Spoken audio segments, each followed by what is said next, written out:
Manipuri Wari Pambi Channel tabiriba pumnamakpu amuhana taram noksari ngasisu mayamgi ngayak pothananabagidamak anauba horror story amakak uduna laksari. Horror story sigi maming Taxi number 1314. Horror story sigi writer Laisram Korau. Hauzik taminarasi mayamgi ngayak pothananabagidamak uduna laksariba anauba horror story Taxi number 1314. Delhi gi khas khas umangi ek haurakpa masinna swaida thokkiba thawdok kayagi maramda miyoi kharanadi kanakani ngangnazarabasu ayamba miyoi singnadi masigi maramda karimatasu hanglamde. Sector adubu koliba police station adusu yamna kok sarabani. Taxi number 1314 mahusagum umangadu lamna thauduna lakli matamado numidangi pung 12 muk taramlagani. Hangaudana umangadugi haurakpagi masin adaida nupa ani khak leptuna leirami makoina taxi adubu khamlaklammi. Taxi driver aduna makoi ani na lepliba mapa adumak chap chana khamlammi adudagi thong ado hangdoktuna taxi adugi maning thangba sit aduda makoi ani phamladuna yare yare thawro thawro hairaklammi. Taxi ado thawba hauraklammi. Khara thawraba matungda driver aduna wari haudorai sombu kana kanano kadaida chatpigadabano suk thengaba matam asida ani ado karimata khumde.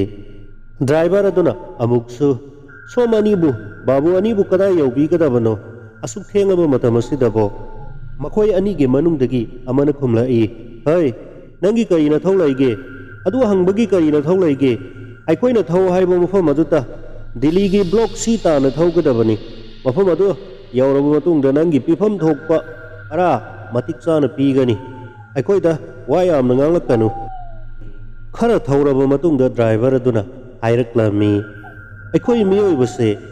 afabata khanba miyoi kanglup ama fattabata tawraga hainajaba miyoi kanglup amana kangbu amana masagi imung manungta nungairaga loire khanba kangbu ama atanba suningdaba kangbu amana lutpa tawduna mingondagi pochai mullaga hingani khanba miyoi kangbu ama aikoi miyoibase makal makal ni haibaduni makal mathen yamni natrane babu ani. Hey masigi taxi driver se onthona haipa sakreda hai nangi thopam thokko tumin thawbu yadro karigino thengaba hingasida nangna sagat sagat ngangi dobo nangi thopam thokko thawbu yadra makata na ngangkadi nang apabo iroi ko miyoi base asengba haibada sauba kangbu amusu lay aduga asengba haibada harauba kangbu amusu lay mi si makal yami haibaduni asi hairaga driver ado nok nok tuna gari ado thawrami. Khas khas umangadugi maya yaurokpa aduda nupa ani duna ngaikho nangi gari amta khamko haiduna gari khamlakhi. Driver aduna gari ado brake phaduna khamni adudagi makoi ani gari adudagi kumtharaga akoina pairiba khaw adudagi hang suri amomam lauthoklaga driver aduda ulaga hai pa saba driver nang mafam asida laihoroko hairaga makoi ani gi manungdagi amana kakhatuna driver gi seat aduda fammi aduga gari start tawi atubu nupa amaduna mahakek nakanda front seat da thong hangdoktuna changaklaga fammi makoi ani na nupa aduda bye bye tawramlaga nathwai ado mangrabadi mafam aduda laijahoroko hairaga gari ado thorakhi. Gari driver aduna babu ani aigi gari aduda thambiramo aigi imung manung gari ado thauraga madudagi fanglakpa sel aduna yum puribane gari ado thambiramo haiduna makut hairaduna amlaba suklaba khas khas umangi chiklaba lambi aduda laihaure. Nupa ani aduna imung manung pubudi lairi nathwai ado hingauribado madugi hanabu khandene hairaga makoi ani phak phak noki madugi driver dok nungmu nungai tine khara awo apa sajaba jani asumna makoini noknoktuna gari ado khas umangi chiklaba lambi aduda makoini kanna thauraklammi makoi anina wari sana hana yamna sangna thaurakle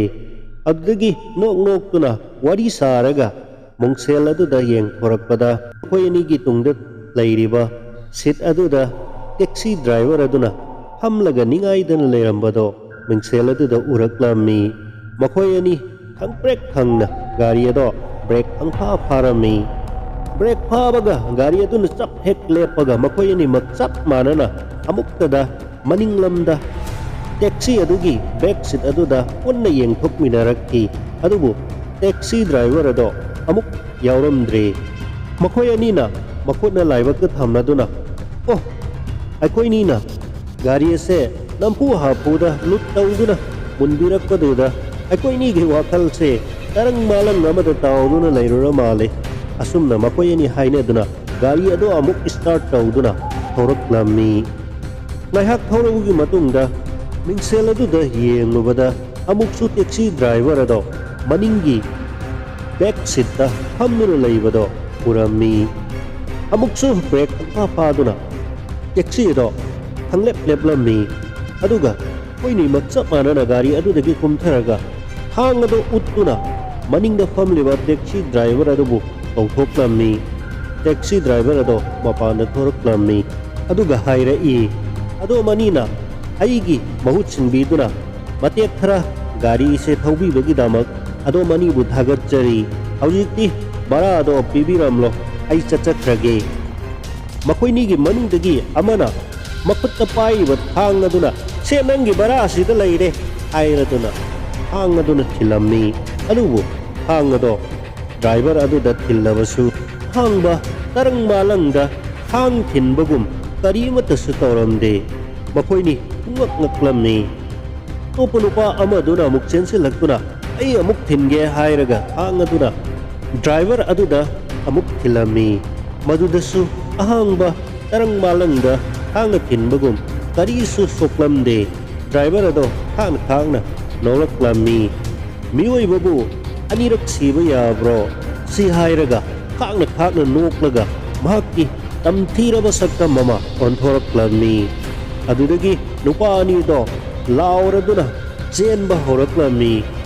taxi driver adugi but aduna makoi ani bu tanaduna mangak samda yana chiktuna tamthina ihingna hingsana sokhanduna iedo thakduna phatraba mioi ani do ahing adumaktada but aduna lanbi khre nongale asiba haksang ani do sector adubu koliba police station gi police sing laguna laukhatle aduga mokta thamkhre area sector adubu koliba police station adugi crime branch ki thijileba DSP aruna gi mathakta DGP na thina sayraklammi sector aduda thokliba crime ase kayam yamkhre ngasi phawbada nakoi gi station da leiriba police officer amatana siriba misi singasigi matangda langla langjil amata su puthok ngamdaba haibase police department aikoi gi mai khoningai ni aikoi yamne ikai ni ngai ni haiduna seiraklammi aruna masado yamne ikai jarami mahaki wakhalda khas umangi area sida misi mina toina thoklibase masamak chattuna haktengnana amuktang di yenglage khalladuna arunana mahaki police personnel kana amatada inform taudana matomta mahaki service revolver ado hapladuna thenglaba ahingi matamda khas umang aduda leptuna leirami matamaduda taxi number 1314 ado thauraklammi harunana taxi adubu khamki driver ado kumtharakuna taxi ado hangdoklaga arunabu back seat ta hamalaba matungda gari ado thauraklammi gari ado thauna taxi driver aduna hairaklammi madam phatraba mi singi phatraba thabak kaya sida madam khoisu ngaihak ta pothaba phangdana ok saribani adubu madam ngasidi tam yamna sare ngasidi asengbado loina khanglagani hairakpaduda saklotuna misam saduna lakliba DSP Arunado yamna ngaklammi driver adugi wahai aduda mahak ase DSP ni haibase khangkhre haina chingnarammi Arunana hairai driver adom gi taxi ado pungning sangna thaubiyu gari thauba haibase wari sana sana thawbasigi fataba kaya amasu lay wari sadana tumina adumak thawsi sorry madam hairaga driver aduna gari ado thawraklammi khara thawraba matungda umang adugi tangkhai muk chanselakwa adaida kokta fi khumba nupa ama gari do khamlaklammi adudagi driver aduna gari ado khamlaga taxi adugi maningi thong hangdoktuna back seat aduda Arunagi hek nakanda hamhallammi aduga gari ado thong thingzilaga gari ado makha tana muk thawraklammi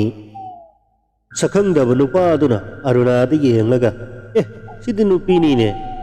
nupi haibasidi yamna tonkraba urigi pangkhakni nupa haibasina upalgumbani haijariba urina upalda yetana kadaida yetlugani laklo uri nangna upal aingonda yetlaro asi hairaga nupa aduna DSP Arunada kolaklammi kudakta DSP Arunana mahakki service revolver do putoktuna nupa aduda ulaklammi hai mi phattaba nakoi gumba sagi puksel selba payamama ibadagi sahara se ingna sikna pan mangamdrabani nakoi bu phana namgidamak matam saangadagi koitan tana duna laklibani wado hairakada nupa aduna karemnaraduna he nangi dongmai adubu maru chatparane hairaga mahakki khumlamba makokki phi ado lauthokkhibada yamna tamthiraba but makok ama palaba musammanado ipa paraga hi nolaklammi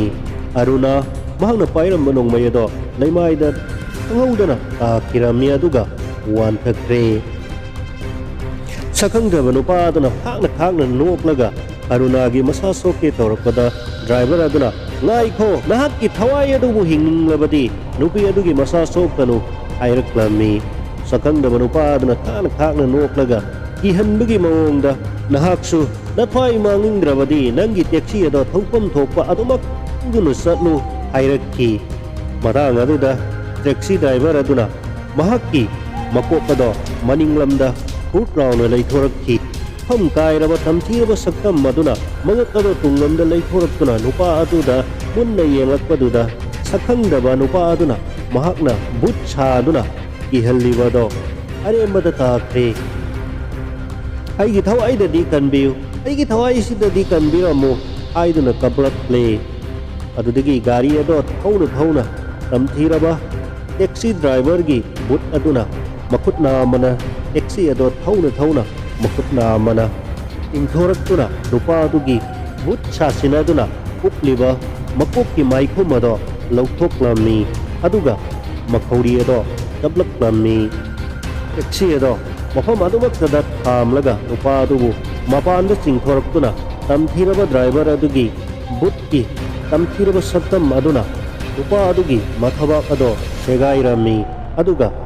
ado penna thaklammi adudagi mahakki tamthiraba saktam ado asengba driver amagi sakpamda amuk hanjillaba matungda mahakki taxi dagi batal ado lauthokuna ising khara lauthoklaga DSP Arunagi maida khiklaklammi DSP Aruna gyan laklammi phuk haugatuna fatado mi fatado kadaida laikhre haina lauraklammi matamaduda taxi driver aduna tapthabikho madam tapthabikho mahakado mafam asida laire haiduna asiba hakchang ado uhallammi DSP Aruna ngaklammi masibu kamdauna thokribano anglaklammi matamaduda taxi driver aduna DSP Arunagi service revolver ado piraduna hairai si amukta lausinbiu madam aihak ahingba mioiba amanate aihak singamdana sikraba hatokpikraba taxi driver amagi hawaigi butni aigi taxi number 1314 ase khas umang asida thenglaba ahing khudingda thauduna tamthiraba phatraba mioi kayabu aihakna laman khumduna हात्रे मदुगी मनुंगदा ngasi siriba mahaksu amani madam aihak Delhi block number D dagini aihak mafam asida aihakki inkol machet amakhak yonthok charaga madudagi phanglakpa paisa aduna taxi ama lairaga service tawjarambani nong mathenglaba ahing amada sakhangdaba mioi ani khakna has khas umangase lanthokuna makhoibu thinanaba hairakhi aina matamase thengle yumda nupi angangsing pakhatnaramlagani aihak ngamlaroi hairubada makoina thang puthoraktuna aihak ki helaga namduna gari thawhalakhi has khas umangasigi mayai chanselakpa doida gari lepnanaba hairakpaga loinana gari ado khamhallaga makoi anigi manungdagi amana makoina pairamba thang aduna aingonda masing khangdana thillaga aihak ko hatok piramki aduga aigi taxi ado namduna makoina munduna thauki upai leijadrabi aigi nupi amasung isa nupi adusu aihak sikhibagi komon yaudringaida kutnaba kuha amada makoini makchong thaminaduna suicide tawminakre laikha tana manghallaba aigi imungumba imung masing khangdana Delhi sahar asida lairi makoi sing adugi amata ngairaba phatraba mioi sing adugi laifamna has khas umang asida oiri aihakna thenglama matam asida aihakki taxi number 1314 set thauduna makoibu amamam to oina laman khumduna hatli haujiksu hathigani madamna wari se mayamda pumnamakta liduna tahanduna sahar asida thokliba tamthiraba mioi kayagi nakong yohanduna hatraba makoigi wakhalon singado chumthokchaduna asumba lambida laknanaba honabiyu hatraba mioi kayabu hatpa tuppa khaktana laman khumduna makoibu loisinba haibasidi thaudok amagi matungda thaudok chama sama thorakpasu yai aduna hatraba mioi sing adugi wakhalonda afaba haibado takhanba ngamnarbagi damak madam khoina honabiyu wafamase hairamlaga taxi driver ado mahakki taxi number 1314 ado thauduna chatkre ASP Arunana